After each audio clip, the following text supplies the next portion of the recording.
Nell'episodio di oggi della Snack Covenant, Vyke is in one of those ever jails. So clearly he did something really, really bad, and that is where the second Vyke comes in. So the second Vyke is encountered in an area of Lionia called the Frenzied Flame village. Guess what they have there? non vi dimenticate di alzare il dito medio all'algoritmo cliccando sulla campanellina per le notifiche. Speriamo che questo episodio sia di vostro gradimento. Hi, Sophie. Sin? Hi, everyone. And You welcome didn't say hi, to... you just said Sophie. No, I said hi, Sophie. I think the beginning of the recording cut you off. Oh, no. The recording is trying to pin us against each other. Yes, it's 2024. And what better way to start a year than with a What, Where, Why? Woo! Even you don't sound that excited.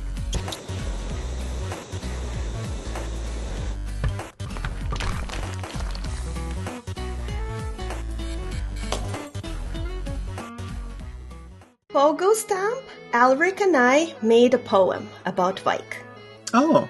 There once was a man named Vyke who rode the most beautiful bike. He rode up a dragon, towing a wagon, and said, "Lansex, how do you like?" What's Lansex? That's the dragon that Vyke has a relationship with. Oh, that is good. That is good stuff. That's very good. That's very good. I think we should work on making those the unreleased lyrics to Vyke's theme. This is the first episode of 2024. Something that we'd run into a little bit previously was that we would sometimes not know like when a good time to record was, or like something would sort of be sprung on us without us having thought about it. So we have a new schedule. If we stick to it, we're going to get 2 episodes out back to back every fortnight. And it will always be structured as the first episode is going to be something that is like Souls related. And then the second episode will be one of our significantly less popular series. But significantly more fun. Well, it depends on who you are.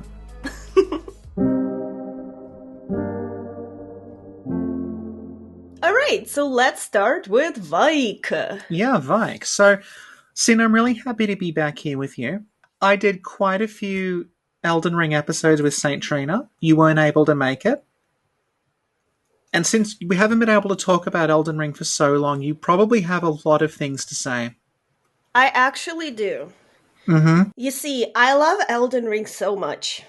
That's why you haven't finished it yet. You just want to savor it. You know, I finished Outlast really well and Yep. played it about 50 times. Yeah. And it takes away from the experience because you can't play it for the first time again. So I'm just, like you said, I'm savoring Elden Ring. So what I did is I actually asked the cultists if they have any interesting things they'd like to share with us about Vyke. Ooh.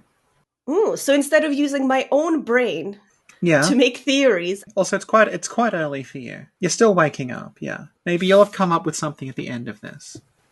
I wouldn't bet on it. No. Have you even fought Vyke? Well, I recently found... Vyke is! By reading through these comments, I found out that Vyke is the guy on the cover. Yeah, there we go. You have seen Vyke. I have seen Vyke. Yeah. Which is also the guy on the cover of Dark Souls 3. In more ways than one. Excellent. So Vyke and I are old friends. There we go. Also, apparently Vyke had a maiden. Yeah. Good. But anyway, before we get to that... Tragedy. It's good. Sophie, so What, Where, Why is a series where we ask 3 important questions about a character, location, or concept. What questions are those, Sophie? Those are what, where, and why. We also have outlines and angels coming down from the sky. Except I'm in control of the room today, so we won't be having those. The roles are switched today. Sophie's in charge of the soundboard. Do you want to try it out, Sophie? No. Thank you. purtroppo Sophie era ignara del fatto che era Sin ad occuparsi di fare l'editing di questo episodio. I saw too a blazing fire hanging over all the mountains. And there I saw... The top 5 ways Kevin Feige can reboot WR Mysteries of the Organism. First, let's orient everybody so we're all on the same page as to Vyke. Okay. Sophie, what is a Vyke? As you said, Vyke is the guy on the Elden Ring box. So in a lot of ways, he's the first character we meet in Elden Ring. He's also quite small on the box. He's a small bean. That's a 2009 reference. Most people listening won't get it. Yeah. Remember when we called Lady Maria a small bean girl boss? Yeah. That was good, yeah. Vyke is the character who's on the Elden Ring box, but because he doesn't, take up the whole box in the way that, the character in the Dark Souls box does. What you don't really get a sense of looking at that picture of Vyke is that his armor is melted into this horrible, deformed fingerprint shape. So, this huge burning hand grasped Vyke, and his armor just melted, and it left behind these massive fingerprints on it. So what his armor looks like, if you kind of examine it, is that it looks like the knight set that you buy in Round Table Hold, but it's melted. So it's not exactly the same as the knight set that melted, but it's a very similar design. That's clearly what it's invoking. And when you brought up the Soul of Cinder character on the Dark Souls 3 box, and I said they're alike in more ways than one, the motif of one of the armor sets being a melted version of another one is something that they've actually done in 3 kind of consecutive RPGs. So in Bloodborne, we had the Bone Ash set that was a melted version of the Canehurst set. Then in Dark Souls 3, we had the Firelink set that was a melted version of the Elite Knight set. And now in Elden Ring, we have the Fingerprint set, which is a melted version of the Knight set. I'm glad to see that the Soulsborne series is full of innovative and original ideas. What I will say is that, at least this time, the burning thing is properly developed rather than being something you notice 2 years after the game came out. And that actually ties into a subset of the what category. Mm-hmm. May you please tell me, what is Vyke's consistency? Well, Vyke is interesting because Vyke seems like a pretty cool dude from what you hear about him. If you look at his story, his arc that plays out, it's structured very similarly to a standard Souls NPC quest. He's actually very, very similar in story to Solaire. It's just that you don't actually meet him during that, you meet him after it. So the way I would describe Vyke is it's kind of like if you were playing Dark Souls and then you got to Lost Izalith and Solaire was there and he was mad but you'd never seen him before. You didn't really understand who this guy was, and then you put together later, oh, okay, he's this knight, he came here seeking the sun, but he couldn't find it, and it broke his heart. He was seeking the sun underground. Yeah, that'll be a problem. Absolute worst place to look for the sun. Solaire, have you tried looking up? Hey there, my name is Trisha. I'm a fragrance consultant, and today I've been asked to talk about skincare. So, back when I worked at the Sephora, I remember this blonde guy came in one day and he looked really depressed. And I said, "Sir, can I help you with anything?" And he said, "I've been all the way to Anne Orlando and I can't find the sun." So I hear a lot about Anne Orlando in my line of work because there's this really popular girl there and my clients are always bringing in photos of her and saying, "I want to look like her," and I have to tell them, this is unrealistic, she doesn't really look like that, those are filters. You have to learn to love yourself. But the other thing I hear a lot about in Orlando is that the sun there isn't real. And that's true, it's a UV lamp and it's run by this goth chick, and people think that makes it safe to tan. And I have to tell them, there is no such thing as a safe tan. You have to use a bronzer. And he's like, "What if I go to the parish? What if I go to Blighttown? I'm getting a little frustrated here." And I say, "Sir, if you're outdoors, remember this rhyme.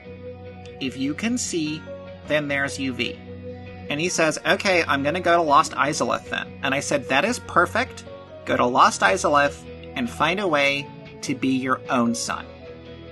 And I never heard from him again, so it must have worked out really well. What are Vyke's political views? No Tarnished was closer to the throne of Elden Lord than Vyke. So this is what I mean about, Vyke seems like kind of an okay guy up to a point. Okay. So he's quite close to achieving the status of Elden Lord. And he also has a relationship with ancient dragon Lanciax. You're nodding, so clearly you know who that is. Placidus' ex-cousin? Close. Maybe like a niece? Okay. So Lanciax is the dragon who helped found the dragon cult. That's the source of all those incantations where you like shoot red lightning and stuff. She's the source of that. And it says that she took human form, and when she was in human form, she was like this dragon cult priestess, and people came to her and she sort of taught them things. And that of everyone who she met, her favorite was a Vyke. She's a swan princess. Kind of, yeah.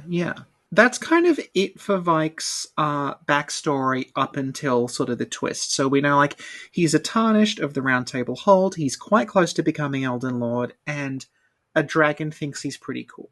The relationship with the dragon is, interestingly, it's quite similar to Godwyn. Okay. Because Godwyn has this similar relationship with Fortisax, and it specifies Fortisax and Lanciax are actually brother and sister. So, and again, like, the callback there, kind of the association with, like, oh, he's kind of like Godwyn. It emphasizes that, like, Vyke seems like a really, like a good guy to a lot of people. In the same way, like, when you hear about Godwyn, he's almost, like, too perfect. Like, everyone loves Godwyn. Late at night, I think of you, your vision floods my mind. Everyone also seems to love Vyke. And then, just when he's about to claim the throne, he turns around, literally and metaphorically, and he goes down below Lanedale into the catacombs. And he embraces the flame of frenzy, which is why his armor is all melted. And then it just says, did he make that choice for his maiden, or did some other force lure him? My answer is both. We'll get to that later. Thank you, Sophie. So now let's move on to where. Where is Vyke currently located?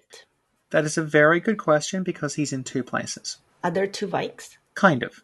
So the situation with the two Vykes is a little confusing, because there doesn't seem to be any real connection between the two, despite them being the same person. Okay. So, like, you can encounter the Vykes in either order, and if you kill one of the Vykes, it does not affect the other Vyke. So, how they are connected, how this all works, it's kind of confusingly laid out. I don't think it really makes a great deal of internal sense, but I think they've done it that way so that you don't miss Vyke's story. Because if you killed one and then you didn't see the other one, you would not understand what happened to Vyke. So I'm kind of putting it down to that. Okay. So we'll talk about them in the order that they represent Vyke's life, because I think that's the better way of doing it. So what I'm going to call the first encounter with Vyke might actually be your second encounter, depending on how you explore. And it takes place in the mountaintops of the Giants. So there's an Everjail there, and it's called the Lord Contender's Everjail. So the idea is this is where we locked away someone who was almost Lord. And you go inside there and you fight Vyke. And his name there is Round Table Knight Vyke. And when he fights you using the red lightning incantations that you get from the Dragon Cult. Confusing little detail here that I don't want to get hung up on, but we need to mention it. Even in that form, Vyke's armor is still melted, and you get Vyke's set for beating him. So, in a sense, it is Vyke before he is frenzied, because he's using all of the dragon stuff, and he's called the Lord Contender, and he's the Knight of the Round Table. But in a sense, it's afterward, because it's Vyke's armor that's all burned and melted by the hand. So, that is something that's like, either it's never going to make sense, or you can say, for instance, like maybe Vyke is stuck in the Everjail in that armor set, and he's like reverted to an earlier version of himself, but then like the other half of Vyke is invading from there somehow. I don't know. Okay. It's something, again, that like I put it down to they're telling a story, so this is the information they give you, and getting hung up on tiny little details just sort of like maybe isn't the point in this case, because a lot of this doesn't make a huge amount of internal sense, but it does make narrative sense. Okay. So Everjails are kind of a neat concept in Elden Ring. They are a kind of time warp dungeon where you place someone and they're basically held in stasis there. So they're called ever jails, as in, like, they are a jail that you are in forever. And if you look at the people who were put in the ever jails, it's people who have committed, like, really terrible crimes. So someone like Alecto, who was the ringleader of the Black Knives that killed Godwin. You've got a guy called Adan who stole fire, which was this, like, really, like, that's a massive sin in Elden Ring because of Marika's thing about the Erdtree being burned. You've also got, like, Godofroy the Grafted, who literally, like, rebelled against Leyndell, did this unsuccessful siege. And you've got, like, Darrowil, the knight that Blythe is after, is also in an ever jail. It's never really, like, specified why you lock people in ever jails, as in no one outright says it, but if you look at how Elden Ring works, the whole thing is that in Marika's world, when you die, your soul returns to the Erdtree, and you're reborn. Soltanto I cultist capiranno a cosa ci stiamo riferendo. So the exact nature of the rebirth is never really specified. We just know that, like, death has been sort of fucked up, so people, when they die, they go back to the Erdtree and they're born again. We're not really sure how. This is why, like, the opposite of the Everjail is the Erdtree burial. So if you're a great hero, you get buried in the roots of the Erdtree, so you just go back to the Erdtree and pop out again. Not immediately clear if you're the same person or a reincarnation of that person or a child again. I don't think it's ever specified how it works, but the point is that is how it works. So if you think about, like, well, why would you lock people in the Everjail? It's because that is keeping them outside of that cycle. You have locked them in a little stasis bubble. Again, Elden Ring makes way more sense if you think of it as, like, science fiction rather than fantasy. You've locked them in a stasis bubble. They can't ever go back to the Erdtree. You've, like, basically sealed them away. People who've committed horrible crimes never get to go back to the Erdtree. So it's kind of like a workaround to stop, like, really bad people getting back into the Erdtree and being reborn again. You're, like, cutting them out of reality, in a sense. You're cutting them out of the way the world works. Vyke is in one of those Everjails. So clearly he did something really, really bad. That is where the second Vyke comes in. So the second Vyke is encountered in an area of Lyonia called the Frenzied Flame Village. Guess what they have there? A village? Guess what's in the village? A flame. You got it. The clue was in the name. So there is a village that is filled with people who are infected by the Flame of Frenzy. And kind of near there is a church called the Church of Inhibition. And on the way to the church, there is one of those little phantom characters sort of kneeling, and he will say, "Lord Vyke, it seems you were no lord at all. Then where is he, our true lord, our lord of the Frenzied Flame?" And after the little ghost says that, Vyke will invade you. But he's not called Roundtable Knight Vyke, he's called Festering Fingerprint Vik. And when he fights you using frenzy attacks. So he's shooting the yellow flame out of his eyes. His spear has this sort of area of effect attack where he jams it in the ground and this huge three-fingered hand appears, actually very similar to what Radagon does with the five-fingered hand. He is a completely different fight in pretty much every way, apart from technically being Vyke. Do you know what this tells us, Sophie? What? The Church of Inhibition, right? We know that, behavioral inhibition is controlled by the frontal lobe. Right. Vyke seems to be really uninhibited and is not acting like himself. Right. Which means his frontal lobe is impaired, which checks out because there's a Church of Inhibition. How do you think he damaged his frontal lobe?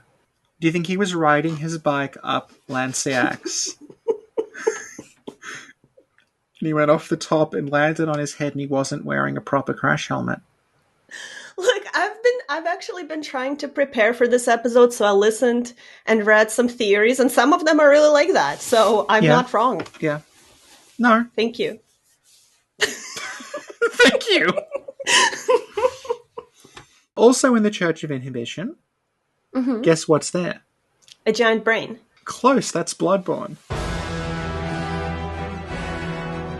In the Church of Inhibition is a dead finger maiden. Oh. Yeah. Is it his finger maiden? I think it might be. Oh, how'd you know? Oh, we'll get to that, because that might be the next question. Why is Vyke? So like we were saying, right, Vyke, up to a certain point in his life, seems to have been a reasonably popular and a reasonably successful guy. But it specifies that just when he was about to become Lord, he turned around and went on a different path, right? So the place you find Vyke in the Everjail is in the mountains, which is kind of the last place you'd have to go to become a Lord. Because that's where the forge is, it's where you would burn the Erdtree to get inside to meet Marika. So it seems like that's probably when he turned back. It's never specified what made him turn back, but it does raise the question of, was it his maiden or was it something else, right? When you get to the mountaintops, that's where you meet Shabriri. And what Shabriri says to you is, he says, you are about to sacrifice something precious. The life of a fair maiden that you would toss into the fiery forge, only so that you may be Lord. What a horrible thing to ponder. So when you think about, okay, Vyke turned around and then there's this was it for his maiden thing, I think it's kind of clear that based on what we go through, maybe it wasn't necessarily the exact same encounter, because when we meet Shabriri, he's possessing Yura. But, you know, he was possibly possessing someone else. Maybe he was just disembodied voice. But it was probably the same kind of moral quandary. It's like, okay, Vyke, you're about to become Lord. But in order to do that, you've got to get the Finger Maiden who has guided you up to this point and sacrifice her. Mm-hmm. Do you really want to do that? And then when we meet Shabriri, he follows it up with this, which is his like sort of temptation. And he says to you, spare the poor girl and singe your own flesh in her stead. Descend into the depths below the Erdtree capital. Seek audience with the three fingers and the flame of frenzy. If you inherit the flame, your flesh will serve as kindling and the girl will be spared. Mm-hmm. So what Shabriri is proposing to you is, hey, if you inherit the flame of frenzy, your maiden doesn't need to die. Now, we go through a slightly different version of that because Melina, upon seeing that we have inherited the flame of frenzy, she just up and leaves. Mm-hmm. Regular Finger Maiden presumably wouldn't do that because they're not weird teleporting ghost ladies. And, you know, Vyke's Finger Maiden doesn't necessarily need to know if he did this. Okay. So what you're basically being told by Shabriri there is, become the Lord of the Frenzied Flame and the Maiden survives. And that is what was put to Vyke. Mm-hmm. So when it talks about Vyke, hey, he turned around in the mountains, was it to save his maiden or was it a force that lured him? I think it's both. He tries to save his maiden, and there's this voice whispering to him, if you burn, she can survive. Right. So we're going to assume that's why Vyke goes to the bottom of the capital. Now, as you'll remember, in the Church of Inhibition, there is a Finger Maiden, and she's dead, and there is a frenzied Vyke. So what appears to have happened is, Vyke, in his attempt to save her, went below the capital, got frenzied, thought he could control it to burn in place of her, and then I'm assuming when he turned around to go back up the lift of Dectus to get to the mountaintops, I guess his mind snapped or something, and he just killed her in a fit of frenzy. That's very sad. Yeah. So if you look at one of the Frenzied Flame attacks, which is called Frenzied Burst, it actually specifies that, like, in times past, every single person who attempted to control the Flame of Frenzy succumbed to madness after a desperate internal struggle. So it's setting up, okay, other people have tried to control this thing and they all ended up going mad. So that's what happened to Vyke. So, like, Vyke basically, he's giving himself over to something that is evil and destructive and nihilistic because he thinks he can harness it to save someone. Mm-hmm. And that's what I mean about it playing out like a... So you can imagine if they made Elden Ring 0, that would actually be an NPC quest. Well, like, Vyke is a character that, like, you summon throughout the game, and then at a certain point, he'll go and do something, and then you have to kill him. Similar, I think, to, like, Hawkwood in Dark Souls 3. Where you go on this little quest with Hawkwood, and it's the two of you having to duel. It reminds me a lot of one of those stories. Mm-hmm. So, interestingly, like, the only successful attempt to control the Frenzied Flame that we know about is Shabriri. Because we get, again, the little ghost guy saying, well, Vyke's not that good a Lord of the Frenzied Flame. He's kind of a Frenzied Flame washout. So we're still waiting on the true Lord. Now, the closest thing we have to someone who, like, properly controls that is Shabriri, who is described repeatedly as, like, he's the worst person who ever lived. He's the most reviled man in history, and when you encounter him, like, he is just unrepentantly evil. What's specific about the Frenzied Flame is, like, it's not just an evil power that you have. It is, like, a force of complete nihilism, where you just reach a point where you think there is no reason for any of the universe to go on anymore. Like, there's nothing to hang on to. Everything is just pain and suffering. So we may as well literally just burn everything down and leave behind, like, nothing, and that will make the pain go away. And you get the sense that, like, Shabriri was someone who was so messed up that he genuinely believed that. Like, when you encounter Shabriri in the game, he straight up says, like, he can't die, and he is possessing Yura, and he is just saying, like, look, chaos needs to take the world, burn everything down, melt everything away.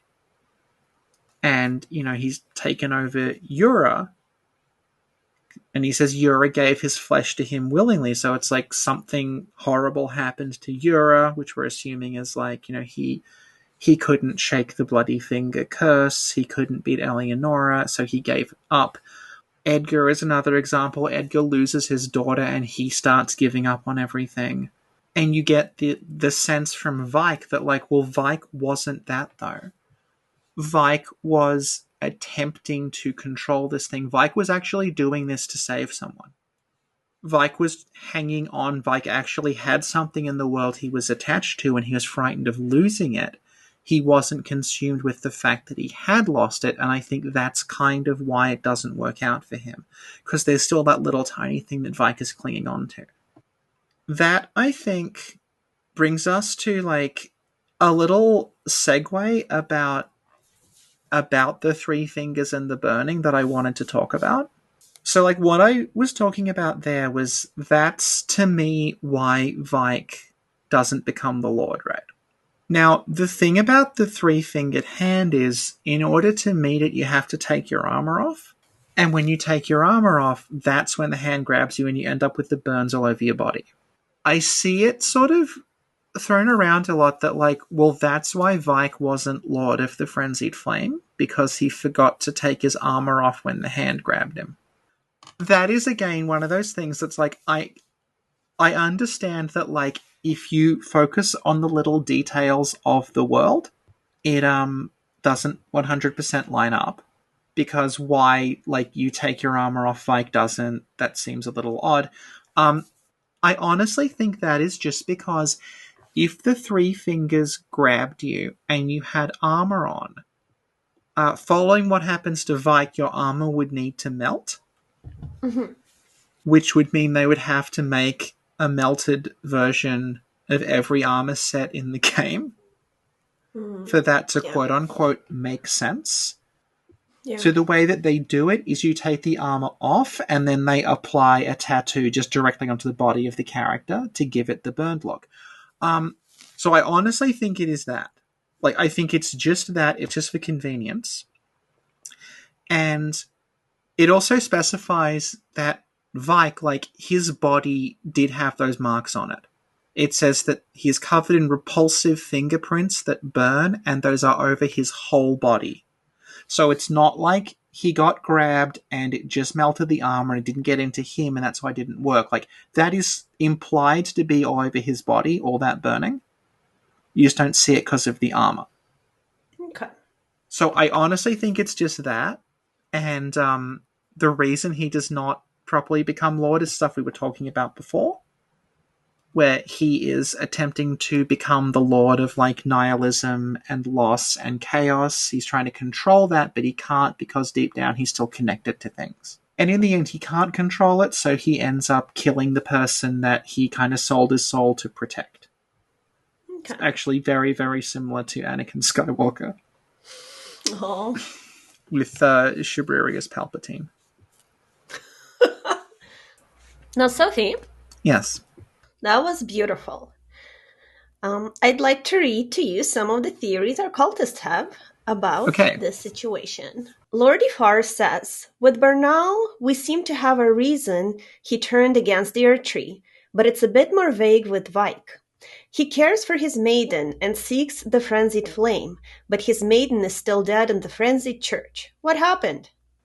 I think we sort of talked about that. Like, yeah. Okay. I think Vyke frenzied, and it specifies, like, if you look into the eyes of someone who is frenzied, that is like a contact with them, and that hurts. So it's possible that, like, Vyke didn't even mean to kill her. Like, he may have just come up to her, and when she looked into his eyes, like, the frenzy just sort of exploded outward or something like that. Doesn't necessarily mean he, like, stabbed her or something. Okay. But the point is, like, I think the implication is Vyke clearly... It's just like a tragedy. It's like Vyke gives up everything to save her, and then when he shows up, having sacrificed everything, he ends up killing her anyway. Thank you. The last protagonist, says, hello. I figured it's already on your radar, but Vyke doesn't use FF incantations in the Evergoal. Also, in 1.00, it was called the Consort's Evergoal, or something like that. Yeah, so we talked about, like, him using the different incantations. Consort's Evergaol's interesting. I feel like that may have been to do with, like, the way that they talk about you being the consort of Marika. So maybe at that point, like, Vyke was implied to have gone further and actually had become, like, consort of Marika before he lost it, or he was going to be consort of Marika. I think he's also called Dragon Spear Vyke in 1.0 instead of Roundtable Knight Vyke. He's also called Vyke who rides a beautiful bike. He does. That's what he had instead of Torrent. Like a that's cute why he pink couldn't, bike that's why he with couldn't, a basket. Yeah, and he couldn't get up the mountains properly, so I had to turn back. Oh. So it's just too many stairs. He's like... Macabre talks about the not taking of the armor. Thank you. Oh, Nakafolk says, I just really appreciate Vyke as a further evolution of the crestfallen knight archetype. Yeah. Oh, interesting, yeah. Oh, Acer! Woo! I just mentioned whether... Who? Yeah, new phone, who this? Did the three fingers melt him, or did his armor just do that? Maybe that's what happened when he damaged his frontal lobe. He fell off. Like, it was like the start of the Flintstones, where Fred Flintstone slides down the back of the dinosaur. Is Vyke's jumping off the back. That's how he wanted to get the mountaintops. He was going down Lanciax's back, and he's going to jump off. Do an awesome jump on his BMX. And he's going to land that way.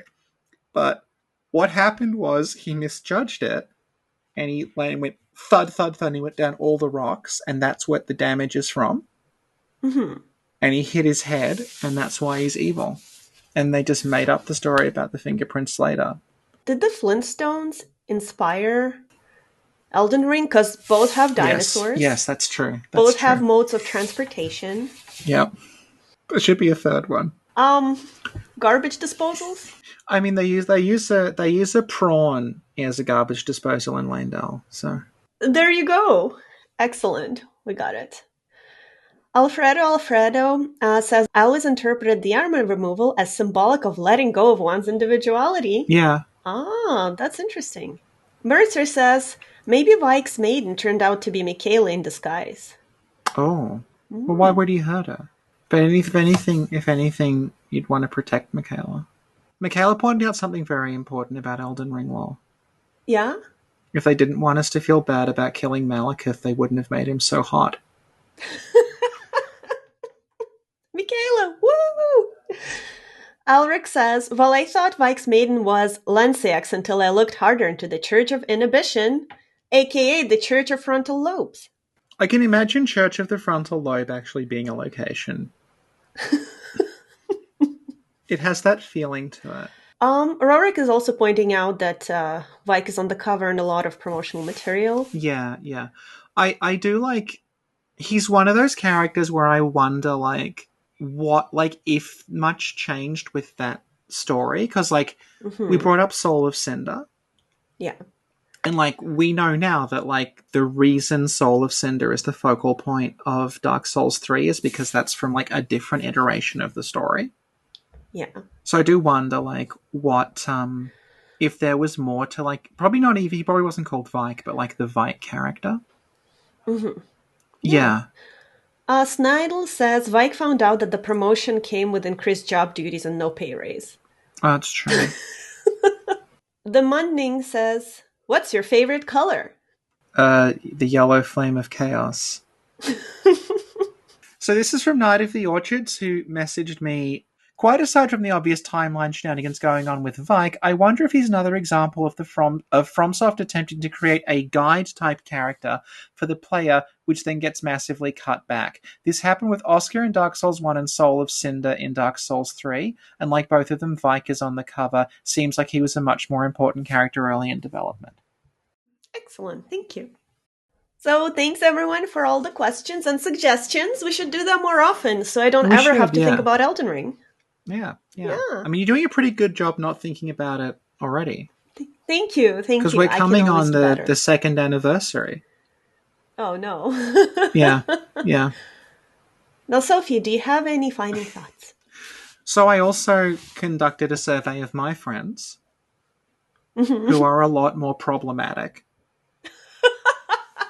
And I had to ask the obvious question, which had been bugging me for a while, which was, given that Lanceax takes human form and considers Vyke to be her beloved, was Vyke a dragon fucker? And consensus is that, if the dragon has shapeshifted into a human, that's cheating. So he is on a technicality. But true dragon fuckers will not respect him. Sophie, do the outro. That was Sinclair Law's Season 7, Episode 1, What, Where, Why, Vyke. Thank you, Sophie.